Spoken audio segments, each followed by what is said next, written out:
My name's Fiona Winning. I'm Director of Programming at Sydney Opera House, and I'm delighted to be introducing 3 works created by local artists as part of our digital mentorship program.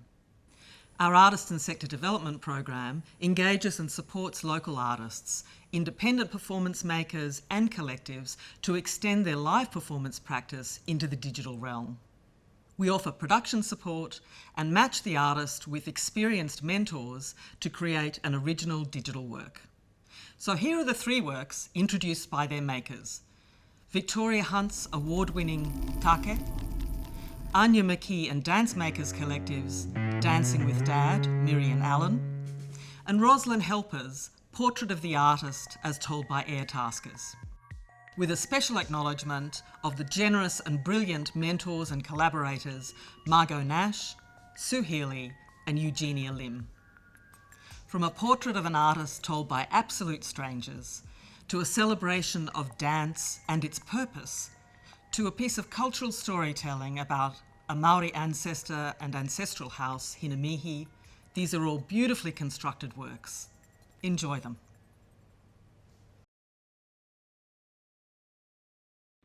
Hi, I'm Victoria and I'm here on Gadigal land, and I wish to pay my respects to elders past, present and emerging, the Gadigal people of the Eora Nation.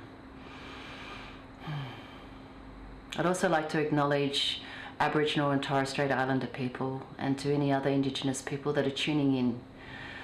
I'm an Australian-born, queer, Indigenous Māori artist. I'm a dancer and a choreographer and a performance maker.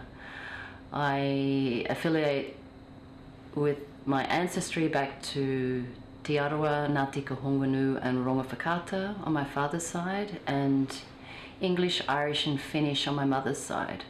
But I was born in Ugembe, on the land of the Ugembe people up in Surfers Paradise in the Gold Coast. So I've been living on Gadigal land and working here and creating here for almost 20 years.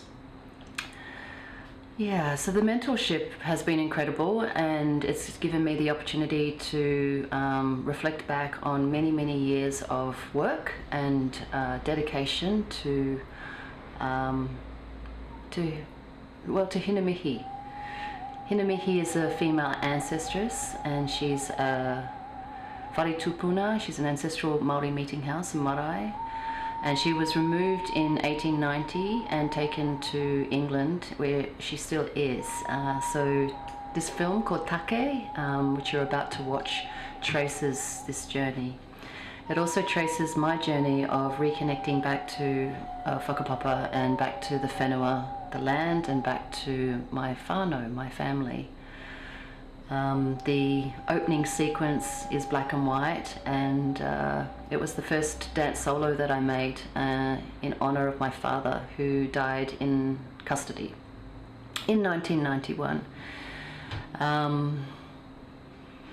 And so this process, this film, my work is a story of origins. It's a story of rupture and traumatic events. It's a story of colonial violence, and it's my story. I worked with a mentor, Margot Nash, and Margot was also born in Aotearoa, New Zealand, and it was a fantastic collaboration. She's a filmmaker and a photographer, and responded so positively to the archive of work, and was very sensitive to the cultural protocols. And together, the mentorship moved very quickly into an artistic collaboration and a friendship. And I'm very, very thankful to have had this experience. So thank you, Fiona Winning and Sydney Opera House. This work really, in a digital form, has now allowed this message to travel far and wide, and I guess at the heart of it, it's a call for the repatriation, not just of Hinamihi or Te Tawhito, but of all the sacred carvings and objects and ancestral remains that are in private collections, in public collections and in museums, that are agitating to be returned back to their people and back to the homelands. And until this happens, it's very difficult for us to heal when we've inherited roles as protectors and guardians of our ancestors. And so in my lifetime, this is what I'm dedicated to. I hope you understand and enjoy this work.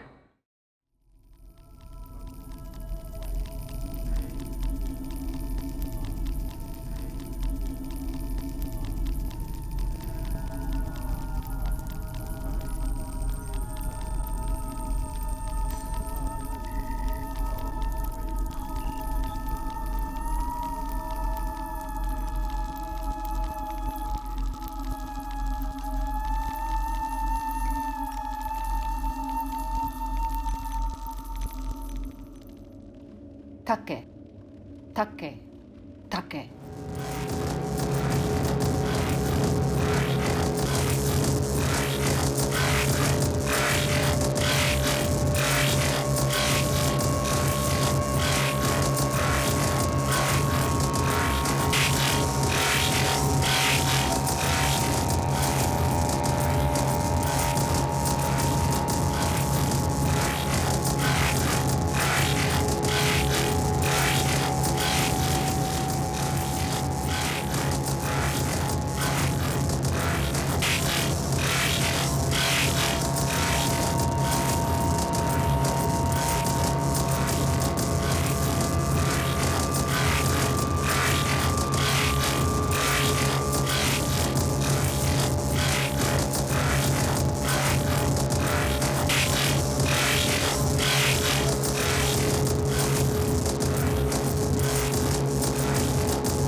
Hi, I'm Anya from Dance Makers Collective and the co-creator of Dancing with Dad, Miri and Alan, a film made as part of the Sydney Opera House digital mentorship program, of which my mentor was the very wonderful dance filmmaker Sue Healey. This dance film takes the lens of a father-daughter relationship. Miri, a professional contemporary dancer, and Alan, a retired furniture removalist. Two seemingly very disparate perspectives on dance and bringing them together, celebrating their similarities and leveling them. It uncovers the secret dances that we do, what it feels like to move and what moves us. It is exploring the power that dance has to bring people together and also to heal. So it's the perfect film to watch right now in these times of isolation. It is directed and edited by myself, Anya McKee, co-choreographed by Miranda Ween, Alan Ween and myself. The cinematography and compositional score is done by Gavin Clark, And a special thanks to Legs on the Wall, Dance Makers Collective, and of course Sydney Opera House.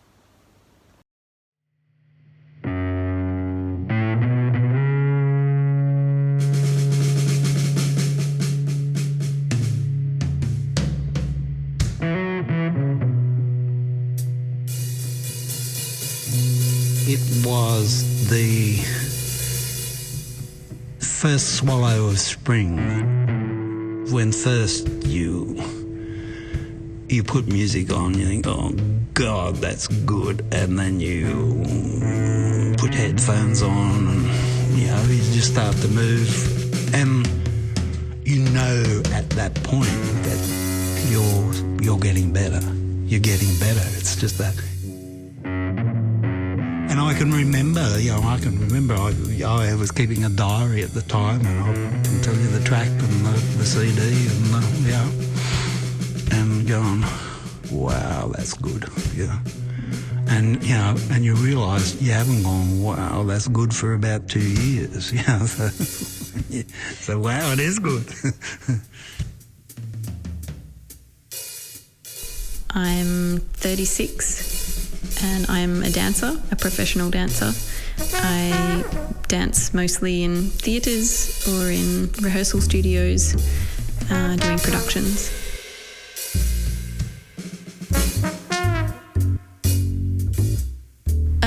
My body hurts when I don't dance, which is weird, but it complains because it's not being oiled up or something.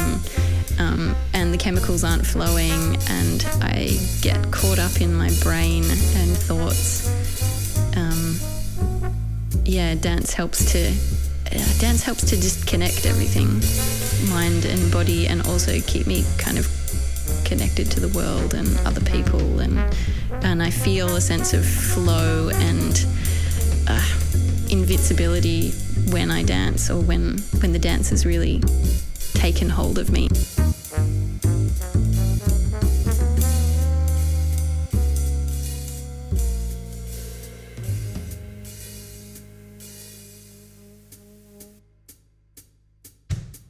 Next month I'll be 70 years of age. I was formerly a furniture removalist. I worked for a company for 20 years, mainly on trucks.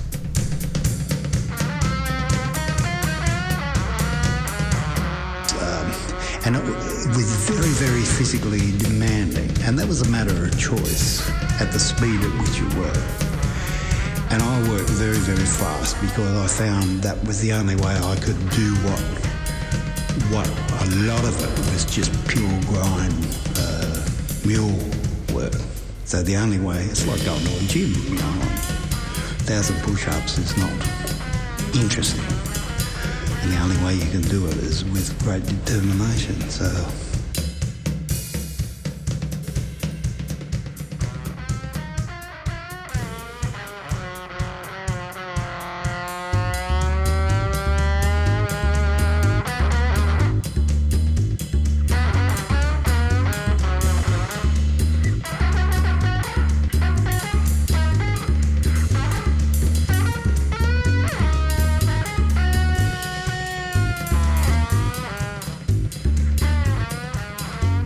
it's intense, it's sweaty, it's breathy. You have to keep pushing the dance out, and I have to convince my body that it's okay and it's going to make it. it's like everything in life, there's good and bad. But some of it was really good. It's a highly physical occupation. I think there's some chemistry going on in my dance, and probably a lot of dancers, that dance releases feel-good chemicals, and so I think there's some form of argument for an addiction to dance. I feel sad if I don't dance, and if I feel sad I can't dance.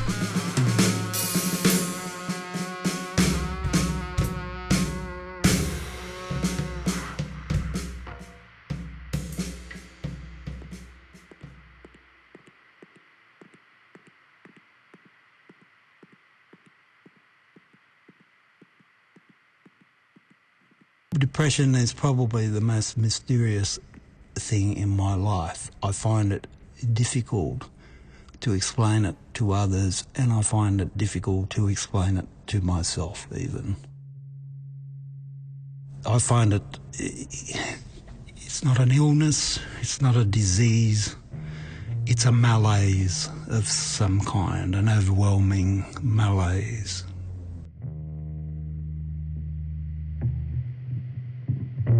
That feeling of maybe after you've finished a big tour and you've been on the stage and busy and you've got a routine and a schedule and people clapping at the end of the show, that the slump that occurs after that is when there's maybe not work and there's not structure and maybe I'm not dancing, there's no outlet. That the slump can be quite a serious demotivator and a unhappy and lonely and quite confusing time because there's this pressure. Well, therapy is a weird word, but yeah, it's therapeutic. It is therapeutic to express sorrow if you're feeling sad, and obviously you can't always do that with other people because one, they don't want to know, or two, they'd be embarrassed or whatever, so therefore if you're alone, there are no repercussions whatsoever. Percussion is almost like physically like a pulse, isn't it? You know, and so I thought, I'll buy a tambourine just to play with it. And I discovered that I really got into it, you know, and but it's a far more subtle instrument in that you can get liquid sounds, you can get sharp percussive as when you're banging on or you can get them into a sleazy, greasy groove, or it can be short and sharp.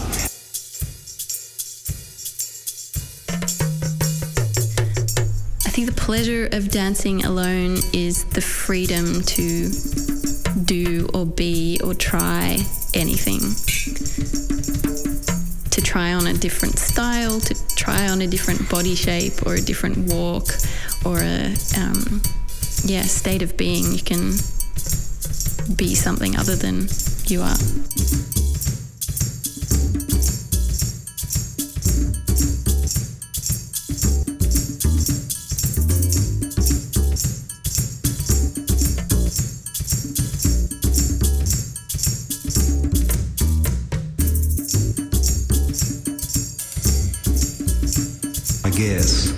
That was what I was saying before, as you get older, all that,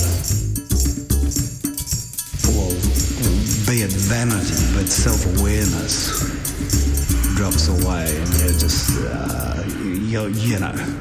you're not in the reproduction game, obviously, once you hit your 50s, so you're not trying to, well, you're not in the courtship game, or you're not like the peacock, displaying your feathers. You're just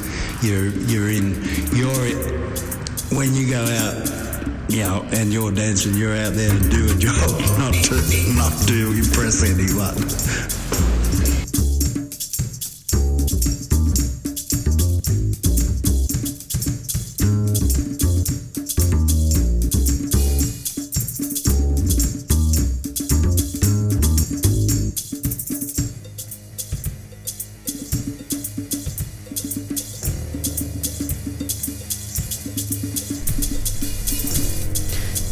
Dancing with Dad is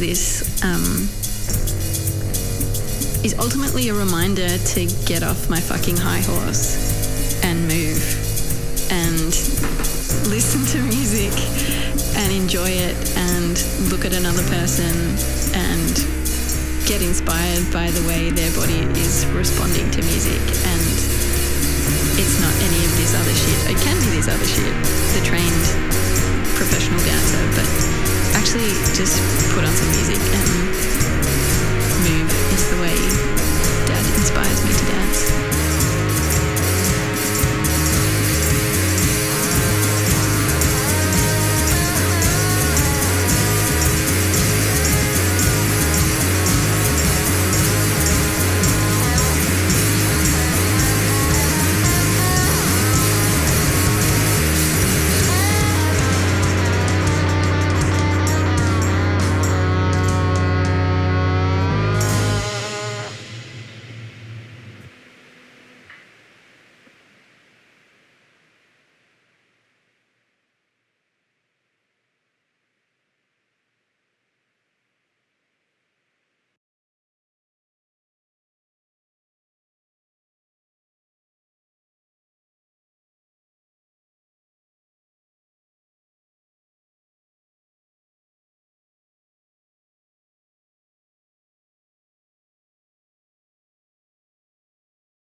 So I should look at you?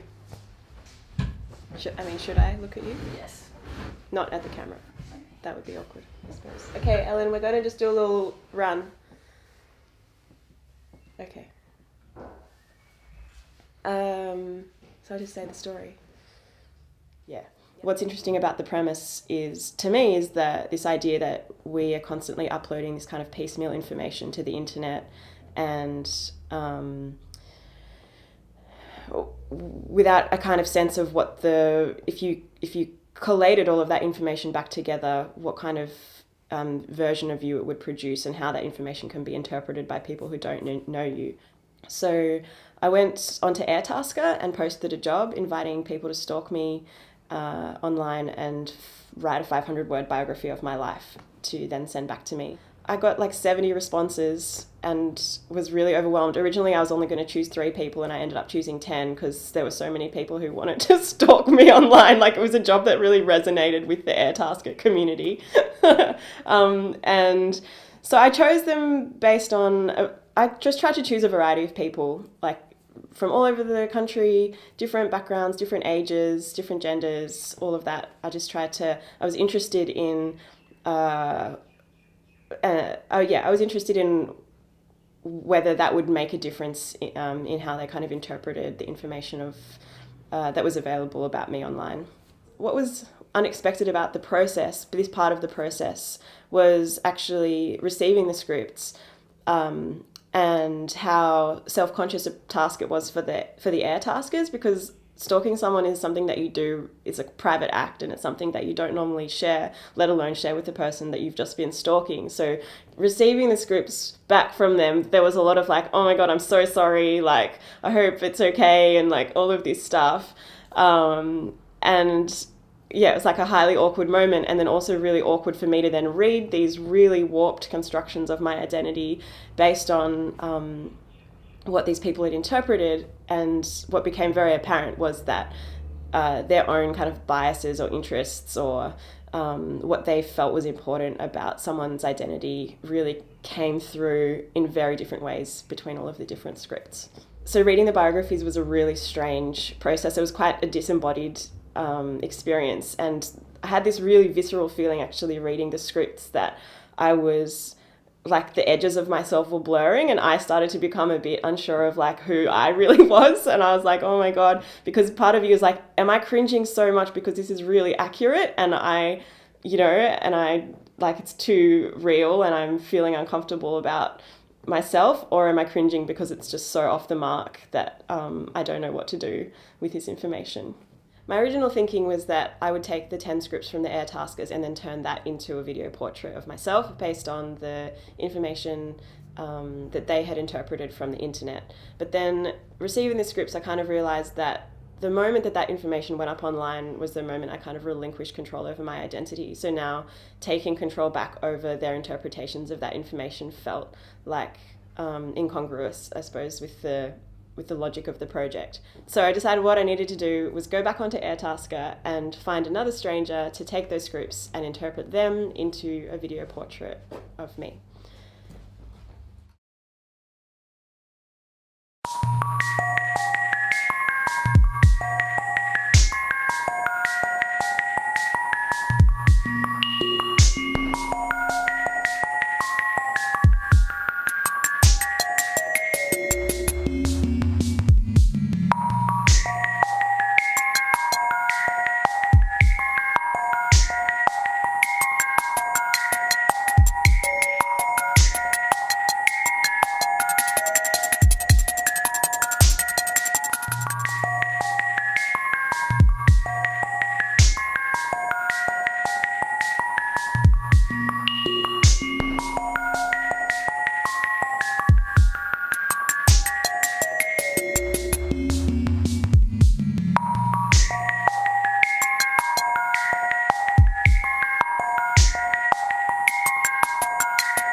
My name is Roslyn Helper. My name is Roslyn Helper. My desire to perform, express and entertain was first instilled in me from a young age by my father, a musical Broadway director. Maybe I was genetically and environmentally predisposed to express my views through art. I feel I have chosen art as a tool to open minds and make us aware of new possibilities. My ambition is to be an enabler and supporter of up-and-coming artists. Helping them to achieve their seemingly unrealistic performance art goals through their involvement with several organisations. I want to make performance art accessible to everyone and want to make a statement with all my art revolving around the influences of technology.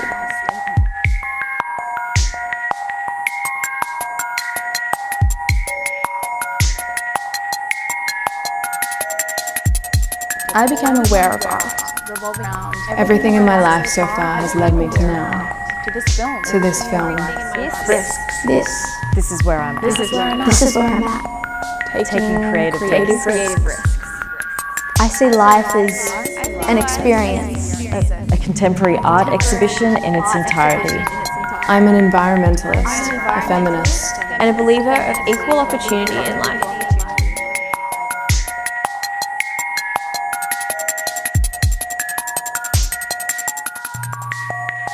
I admire the female form. Fierce and outspoken, not afraid to let my voice out, and even put things out into the world that others may deem inappropriate. I'm an artist, writer, and curator, interested in the effects of new technologies on society, culture, and politics.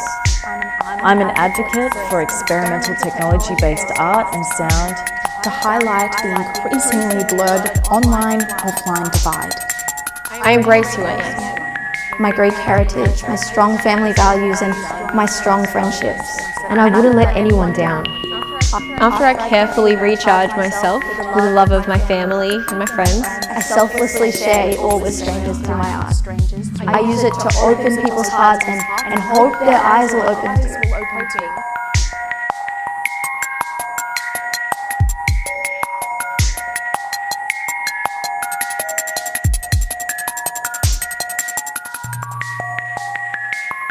Am I in love? Am I in love? Am I in love? Where am I from? Where am I? Music. Media was the language of my generation. I began to write my virtual self. This is when I asked myself, where does the boundary of one stop and the other begin? Exploring the relationship between technology, people, and art. After extensive research, I'm still deciding whether technology is impacting our society positively or negatively. Art is an act of empathy. Art generally is for everyone, but not all art is for all people. My thoughts are trying to explain something that I felt. Creating spaces in art to make those feelings, thoughts and experiences valid and and hope that other people will empathize or understand and enter into that world to make it even more real. My work is cool, naked, true, critical, and beautiful. Artists are usually considered to be blessed with a sense that the core is maybe about the non-linearity of time. Artists are people and people evolve. Art is a mirror. Sometimes a funny one, and sometimes a beautiful one, and sometimes a critical one. It has the capacity to show us who we are on an intrinsically human level. It's a sad fact that in order for art to be valued, we have to make an economic argument for it. I wonder when we will start calling our phones the real world. It is more common to get distracted by the real world of our phones than to get distracted by the illusion of life. What is the difference between sending an emotional text message and expressing that emotional message in person? In such hyper-emotional situations, I try to deal with my own shortcomings and failures as a human, whilst also being failed by the technology with which I'm trying to express myself. We express using emotions. We express using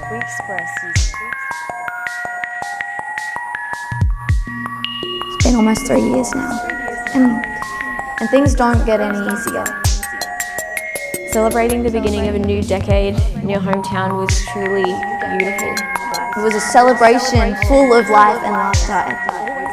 I will always love you because you look beautiful, bright, and strong. Mum, I miss you.